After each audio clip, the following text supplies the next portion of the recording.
Hi ಮಕ್ಕಳೇ, ನಮಸ್ತೆ. ENK level 2 ಅಂದರೆ ಇಂಗ್ಲೀಷ್ನಲ್ಲಿ ಕಲಿ 2ನೇ ತರಗತಿಯಲ್ಲಿ ಇವತ್ತು ಸ್ಟೋರಿ ಟೆಲ್ಲಿಂಗ್ ಒಂದು ಸುಂದರವಾದ ಕಥೆಯನ್ನು ಕೇಳೋಣ.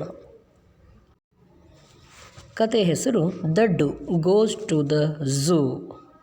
ನಿಮಗೆ ದಡ್ಡು ಅಂದರೆ ಗೊತ್ತಲ್ಲ, 1ನೇ ತರಗತಿಯಲ್ಲಿ ನೀವು ಕಲ್ತಿದ್ದೀರಾ. ದಡ್ಡು ಮಲಗಿರ್ತಾನೆ, ಅವನು ಎಬ್ಬಿಸ್ಲಿಕ್ಕೆ ಎಷ್ಟೊಂದು ಪ್ರಾಣಿಗಳೆಲ್ಲ ಕೆಲಸ ಮಾಡ್ತವೆ, ಎಷ್ಟೊಂದು ಪ್ರಯತ್ನ ಮಾಡ್ತವೆ ಅನ್ನೋದು ಗೊತ್ತಿತ್ತು. ಇವತ್ತಿನ ದಿನ ಈ Daddu goes to the zoo, ಪ್ರಾಣಿ ಸಂಗ್ರಹಾಲಯಕ್ಕೆ ಹೋಗುತ್ತೆ. Daddu goes to the zoo. Zoo ಅಂದರೆ ಪ್ರಾಣಿ ಸಂಗ್ರಹಾಲಯ, ಅಲ್ಲಿ ಎಲ್ಲ ಥರದ ಪ್ರಾಣಿಗಳು ಇರ್ತವೆ, ಅದಕ್ಕೆ ಝೂ ಅಂತ ಕರಿತೀವಿ.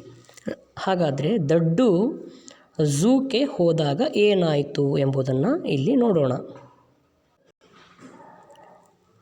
One day Daddu heard his master call out, "I am going to town with grains for the zoo." That was a new word for Daddu. He looked forward to seeing a new place.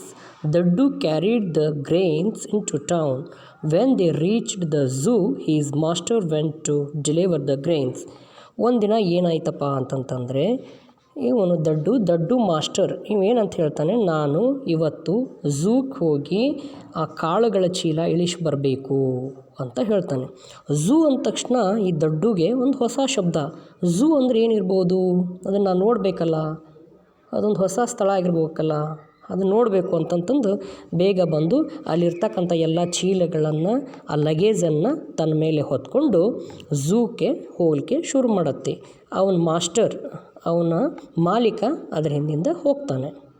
ಈ ಚಿತ್ರದಲ್ಲಿ ನೀವೀಗ ನೋಡ್ತಾ ಇದ್ದೀರಾ zoo, ಇದು ಪ್ರಾಣಿ ಸಂಗ್ರಹಾಲಯ. ಇಲ್ಲಿ ಎಲ್ಲ ಥರದ ಪ್ರಾಣಿಗಳನ್ನು ಸಾಕಿರ್ತಾರೆ.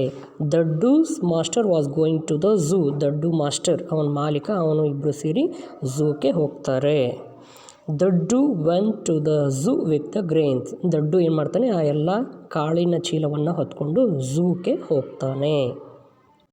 ಎಸ್, ಈಗ ದಡ್ಡು ಪ್ರಾಣಿ ಸಂಗ್ರಹಾಲಯ ಝೂಕ್ಕೆ ಬಂದಾಯಿತು ಅಲ್ವಾ.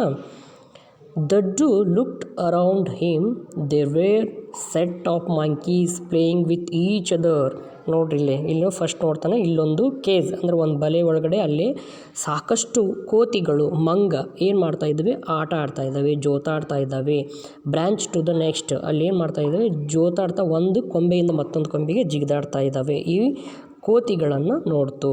ನೆಕ್ಸ್ಟ್ ಈ also saw A gorilla eating peanuts. ನೋಡ್ರಿ, ಈ ಚಿತ್ರದಲ್ಲಿ ನೋಡ್ತಾ ಇದ್ದೀರಾ, ಗೋರಿಲ್ಲಾ ಇದೆ, ಅದು ಶೇಂಗಾ ಕಾಳುಗಳನ್ನು ತಿಂತಾ ಕುಳಿತಿದೆ. He walked around admiring the lion and tiger fast asleep in their cages. ಮತ್ತೆ ನೋಡ್ತು, ಇಲ್ಲೇ ಕೋತಿಗಳನ್ನು ನೋಡ್ತು, ಇಲ್ಲಿ ಗೋರಿಲ್ಲಾ ನೋಡ್ತು.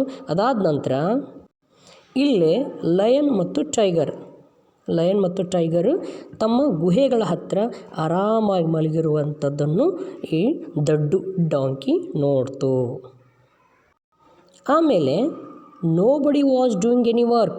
ವಿಚಾರ ಮಾಡ್ತು, ಇವು ಯಾವುದು ಏನು ಕೆಲಸನೇ ಮಾಡ್ತಾ ಇಲ್ಲಲ್ಲ, ನಾನು ಎಷ್ಟೊಂದು ಕೆಲಸ ಮಾಡ್ತಿದ್ದೀನಿ,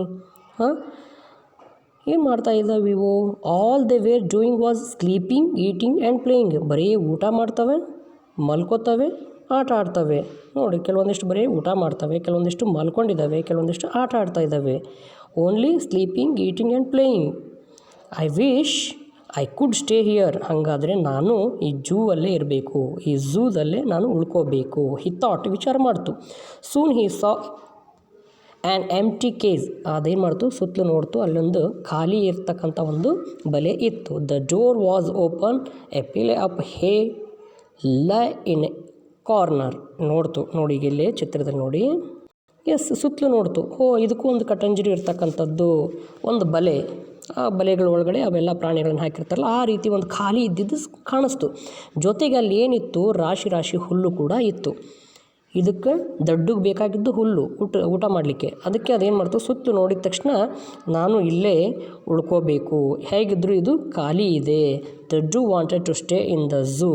the door of the cage ಅಂದರೆ ಬಲೆ, ಗುಹೆ, ಈ ಥರ ನಾವು ಹೇಳ್ತೀವಲ್ಲ, ಆ ಪ್ರಾಣಿಗಳನ್ನು ಇಡಲಿಕ್ಕೆ ಇರ್ತಕ್ಕಂಥ ಒಂದು ಸ್ಥಳ, ಅಲ್ಲಿ ನಾವು ಉಳ್ಕೋಬೇಕು ಅಂತ ನೋಡ್ತು. ಇಲ್ಲೊಂದು ಖಾಲಿ ಇತ್ತು, ಅಲ್ಲಿ ದಡ್ಡು ಹೋಯಿತು. ನಂತರ Daddu walked into the cage, ಅದರೊಳಗಡೆ ಹೋಯಿತು. He settled down to munch on hay and soon fell asleep. ಅಲ್ಲಿ ಸಾಕಷ್ಟು ಹುಲ್ಲಿತ್ತಲ್ಲ, ಅದರ ಮೇಲ್ಗಡೆ ಆರಾಮಾಗಿ ಮಲ್ಕೋತು. The zoo keeper saw Daddu snoring away in the cage. ಅಲ್ಲಿ ಏನು ಮಾಡ್ದ, ಅದು ಝೂದ ಮಾಲೀಕ ಇದ್ನಲ್ಲ, ಝೂ ಕೀಪರ್, ಅವನು ಏನು ಮಾಡಿಬಿಟ್ಟ, ಆ ಪ್ರಾಣಿಗಳನ್ನು ನೋಡ್ಕೊಳ್ತಾ ಇರ್ತಕ್ಕಂಥವನು, ಅವನು ಇಲ್ಲೊಂದು ಯಾವುದೋ ಪ್ರಾಣಿ ಬಂದಿದೆಯಲ್ಲ, ಇದು ಆರಾಮಾಗಿ ನಿದ್ದೆ ಮಾಡ್ತಾ ಇದೆಯಲ್ಲ, ಓ ಇದು ಹೊಸ ಪ್ರಾಣಿ, oh a new animal he thought. He dropped fresh hay in the cage and locked the door behind him. ಏನು ಮಾಡ್ದೆ, ಅಲ್ಲಿ ಇನ್ನೊಂದು ಸ್ವಲ್ಪ ಫ್ರೆಶ್ ಆಗಿರ್ತಕ್ಕಂಥ ಹುಲ್ಲನ್ನು ಅದರೊಳಗೆ ಹಾಕಿ ಅದನ್ನು ಬಲೆಯನ್ನು ಚಾವಿ ಅಂದರೆ ಲಾಕ್ ಮಾಡಿದ. ಇದು ಬಲೆ ಅನ್ನೋದಕ್ಕಿಂತಲೂ ಪಂಜರ ಅಂತಂದು ಹಾಕ್ತೀವಿ. ಒಂದು ಪ್ರಾಣಿಗಳನ್ನು ಅಲ್ಲೇ ಇಟ್ಕೊಳ್ಳೋದು ಪಂಜರ ಅಂತಂದು ಕರಿತೀವಿ. ಇಲ್ಲಿರ್ತಕ್ಕಂಥದ್ದು ಈ ಪಂಜರದೊಳಗೆ ಆ ಹುಲ್ಲನ್ನು ಹಾಕಿ ಅವೇನು ಮಾಡ್ತಾ, ಅದು ಮಲಗಿರ್ತತ್ತಲ್ಲ, ಅದನ್ನು ಏನು ಮಾಡ್ದೆ, ಲಾಕ್ಡ್ ದ ಡೋರ್, ಆ ಕದವನ್ನು ಹಾಕಿ ಮುಚ್ಚಿದ. ನೋಡಿ, ಈಗ ನೀವು ಚಿತ್ರದಲ್ಲಿ ನೋಡ್ತಾ ಇದ್ದೀರಾ ನೋಡಿ, ಇಲ್ಲೇ ದಡ್ಡು ಸ್ಲೀಪಿಂಗ್, ದಡ್ಡು ಮಲಗಿದೆ. ಇಲ್ಲೇ ಫ್ರೆಶ್ ಆಗಿರ್ತಕ್ಕಂಥ ಹುಲ್ಲಿನ ರಾಶಿಯನ್ನು ಹಾಕಿ ಅವನೇನು ಮಾಡ್ದ, ಝೂ ಕೀಪರ್ ಇಲ್ಲಿ ಲಾಕ್ ಮಾಡ್ತಾ ಇದ್ದಾನೆ, ಇದನ್ನು ಲಾಕ್ ಮಾಡಿಬಿಟ್ಟ. The zoo keeper dropped fresh hay in the cage and locked the door behind him. ಅದನ್ನು ಒಳಗಡೆ ಇಟ್ಟು ಲಾಕ್ ಮಾಡಿಬಿಟ್ಟ. Daddu was so happy. ದಡ್ಡುಗೆ ಬಹಳ ಖುಷಿ ಆಯಿತು. All he had to do was to eat and sleep the whole day. ಏನು ಮಾಡ್ತು, ಬರೀ ತಿನ್ನೋದು ಮಲ್ಗೋದು, ತಿನ್ನೋದು ಮಲ್ಗೋದು. As he got plenty of sleep and lots of hay to eat, he was no longer tired. ಆರಾಮಾಗಿ ತಿನ್ನೋದು, ಆರಾಮಾಗಿ ಮಲ್ಗೋದು, ಇದೇ ಕೆಲಸವನ್ನು ಮಾಡಲಿಕ್ಕೆ ಶುರು ಮಾಡ್ತು. Daddu decided he would stay in the zoo forever. ಹಾಗಾದರೆ ನಾನಿನ್ನು ಹೋಗಬಾರ್ದು ವಾಪಸ್ ಊರಿಗೆ, ನಾನು ಈ ಝೂದಲ್ಲೇ ಇರಬೇಕು ಅಂತ ಡಿಸೈಡ್ ಮಾಡ್ತು. ಇಲ್ಲಿ ನೋಡಿ, Daddu got plenty of food to eat and could sleep the whole day. ಸಾಕಷ್ಟು ಏನು ಮಾಡ್ತು, ಹುಲ್ಲನ್ನು ತಿಂತಾದಲ್ಲೇ ಆರಾಮಾಗಿ ನಿದ್ದೆ ಮಾಡ್ತಾ ಉಳ್ಕೊಂತು. Daddu wanted to stay in the zoo forever. ನಾನು ಹಾಗಾದರೆ ಕೊನೆಯವರೆಗೂ ನಾನು ಇಲ್ಲೇ ಇರಬೇಕು, ಪ್ರಾಣಿ ಸಂಗ್ರಹಾಲಯ ಝೂದಲ್ಲೇ ಇರಬೇಕು ಅಂತ ದಡ್ಡು ಡಿಸೈಡೆಡ್ ಮಾಡ್ತು. ಸೊ ಈ ರೀತಿಯಾಗಿ Daddu, the donkey goes to the ಝೂಗೆ ಹೋಗಿ ಏನಾಯಿತು ಅಂತಕ್ಕಂಥ ಕತೆ ನೀವೀಗ ಕೇಳಿದ್ದೀರಲ್ವ. ಈ ಕಥೆಯನ್ನು ನೀವು ಈಗ ನಿಮ್ಮ ಭಾಷೆಯಲ್ಲಿ ಹೇಳಿ ನಮಗೆ ಆಡಿಯೋ ಮಾಡಿ ಕಳುಹಿಸಿ. Thank you.